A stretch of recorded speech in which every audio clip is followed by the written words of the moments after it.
Hi, everybody, and welcome to the Infrastructors, the premier podcast for engaging conversation with influential thought leaders in AI, tech, government policy, and smart city innovation. Today's guest is the president of the Howard Hughes Corporation, Greg Fitchitt.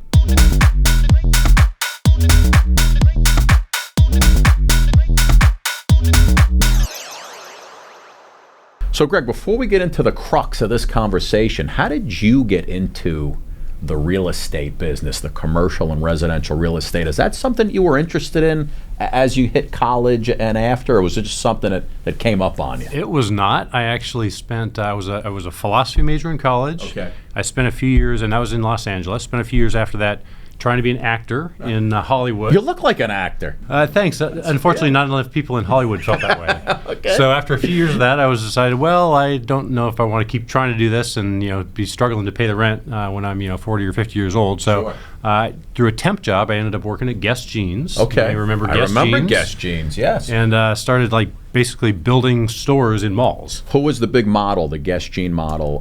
Claudia Schiffer. Claudia Schiffer. Claudia That's Schiffer. It. Married to David Copperfield. That's right. That's right. Okay. I just kind of, again, through a temp job, found myself in the real estate business and found out that I really liked it. It was, the project sort of nature of things. Yeah. So you see something go from a deal to designs with an architect, and then you hire a contractor, and then you in a pretty short space of time, you build a complete store. Mm-hmm. And just really found that really satisfying. So that's how I found myself in the real estate business. Went back to school because my philosophy major was maybe helpful, but wasn't exactly a business-oriented degree. So I went back to school at UCLA, and then went to work for Westfield. Flipped from the tenant side of the business to the landlord side of the business, and was there for 15 years.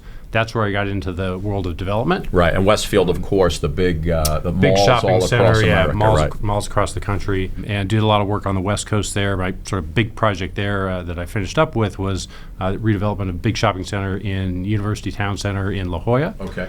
Big mixed-use project. That was the first where I got into something other than just retail. Had a big residential entitlement there, and then had an opportunity to come and work for Howard Hughes. In retrospect, it looks like getting out of the mall business might have been a really good move, but I can't say it was because I foresaw anything. It was just dumb luck. Came to work for Howard Hughes, and Howard Hughes really is a city builder. We develop all types of real estate, commercial real estate. Right. We do residential, we do office, we do retail, we do hotels, everything that comes together for a community. Now, we all know, Howard Hughes from history and an aviator, the Leonardo DiCaprio movie, and, he was into making movies and things like that. How did his name become associated with commercial real estate? Yeah, he's a fascinating character, a true innovator, entrepreneur, engineer, amazing businessman. People know about the movies, they know about the aviation, but most of them don't know about the real estate. Mm-hmm. He purchased 22,000 acres in the West Valley of Las Vegas. Okay. And with the idea of turning that into a master planned community, a small city, which after his passing, that land was acquired by the Rouse Company, which is also part of the Howard Hughes Corporation. So that's kind of the genesis of how we acquired the name.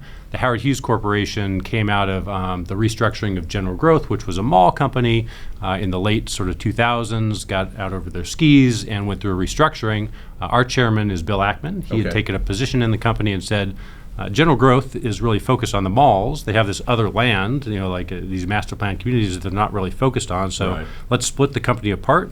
General Growth focus on the malls, and we'll create a new company, take the name Howard Hughes from Las Vegas, and that will be a master plan community developer. We had 5 big properties around the country that came out of that restructuring in 2010, and we actually just recently acquired our 6th.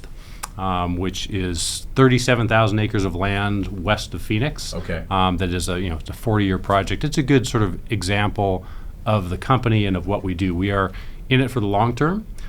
We are really building complete communities, places for people to, the cliche is live, work, and play, but that's exactly it. Yeah. Sort of everything that you would want for great quality of life We're not just somebody who builds buildings and then sells them. We build them to hold them for the long term, and are really about creating, again, great places for people to live their lives. Now, Columbia, Maryland, which is where we're emanating from, and the good folks at Rekor, their headquarters, this is also a regional hub for the Howard Hughes Corporation. What was it about Columbia that made it a perfect spot for one of these master plan communities? It really goes back to, again, Jim Rouse in the mid-'60s created the Rouse Company and created Columbia. The idea of Columbia, assembled this land between D.C. and Baltimore, sort of halfway in between, saw that this was naturally going to be an area of growth, and assembled the 14,000 acres that would become Columbia. Okay. And really that development was largely completed. The 10 villages surrounding downtown Columbia were completed in sort of around 2000. The last piece is really what we are as a successor to the Rouse Company. Our job is to complete that downtown, which is the 400 acres around the mall, around Meriwether Post Pavilion, and the lakefront.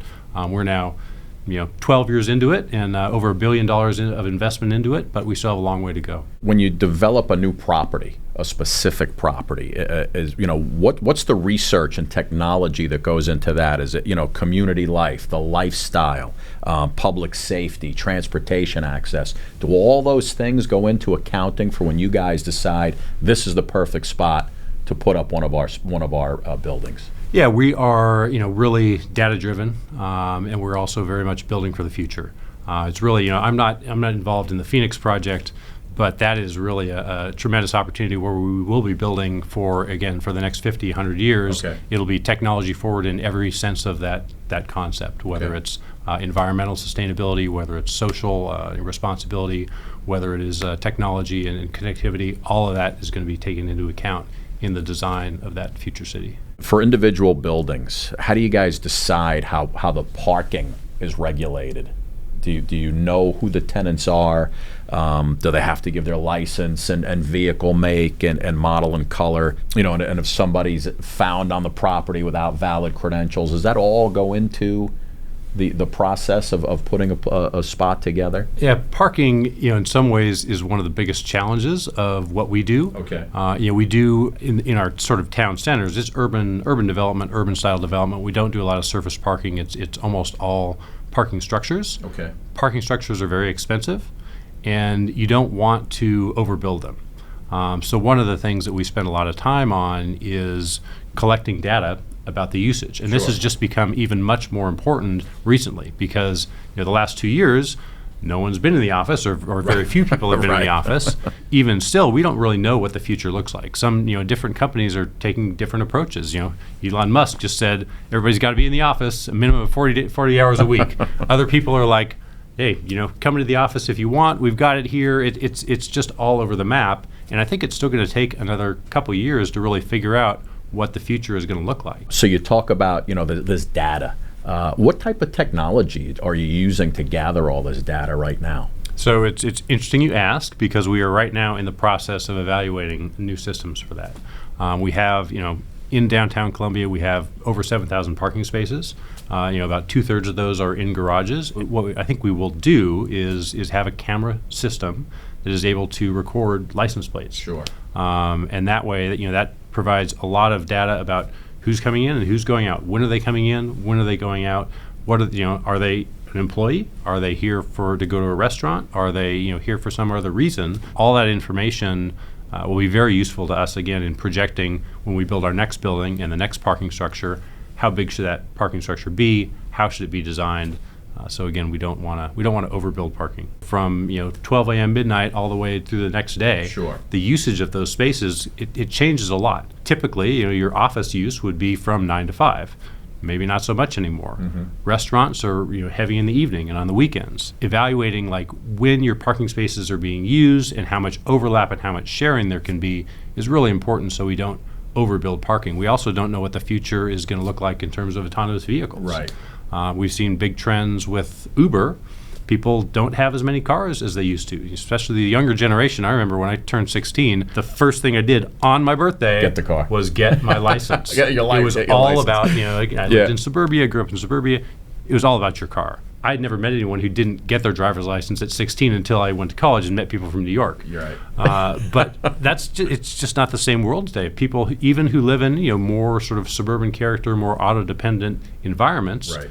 they Uber, and they don't necessarily, maybe a couple would have one car, but they don't see a need for two. It really is a different mindset. So understanding the need for parking spaces and the usage of the parking spaces we build is very important to our business. And the traffic as well. How much do traffic patterns in certain areas impact your decisions on whether or not to go in and put up a building?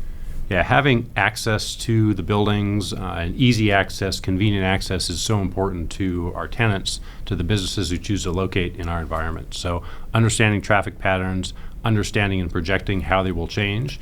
And again, that's something that is very much dynamic now, as people sort of rediscover what it's going to mean to go back into the workplace as we get through the pandemic and we sort of learned what life is going to be like post-COVID. Understanding what the real data is very important to us. When you guys go in, how do you work with a city or a municipality, around the planning? Do you guys basically have everything ready to go when you go into these municipalities and just give it all at once? You have all the technology, all the research, it's all ready to roll? It's always a dialogue. We don't want to go in with a half-baked idea, so we do a lot of work up front to make sure that we know what we want to build and have the data behind what the traffic demand is going to be, what the parking demand is going to be. But then it's a dialogue. It's a dialogue with the municipality, it's a dialogue with the community, Right. Because we want to make sure that what we build is right, and frankly, having other voices have input into that is helpful. What are some of the biggest issues do you foresee in the future when you're planning to go into a residential or commercial communities? Are there things that you guys already foresee as potential problems in the near future? I don't know if I would say problems, but I think there are definitely things that we are watching closely to see and thinking about as we design for the future. So we are looking always at autonomous vehicles. What do we think that is going to look like? We know they're coming. We don't know when they're coming, and we don't know exactly what they're going to look like, but we are confident that is going to be coming. So we want to plan for that. We are still thinking about, this is not a transit-rich environment, but we think that transit will be an important component in downtown Columbia's future as we move forward and in all of our communities. So we think about what does the future of transit look like. It probably doesn't look like it does today. It's probably, in this area, it's probably not going to be a train. Right. Trains are incredibly expensive to build. It's probably not going to be a traditional bus system with, big, diesel buses. Yeah. That's And probably gas prices are through the roof. gas so prices. Electric or flying cars seem to be the way to go. It probably is going to be electric, and it's probably going to be autonomous, and it's probably going to be smaller vehicles. So thinking about that and trying to make sure that we are planning for that in the future is very much part of our business. Greg Fitchitt, Howard Hughes Corporation. Greg, thanks for hanging out with us today. Thank you. It's my pleasure. Well, my friends, that's all the time we have today on the Infrastructors. Join us next time for our conversation with the president of the Philadelphia Urban League, Andrea Custis.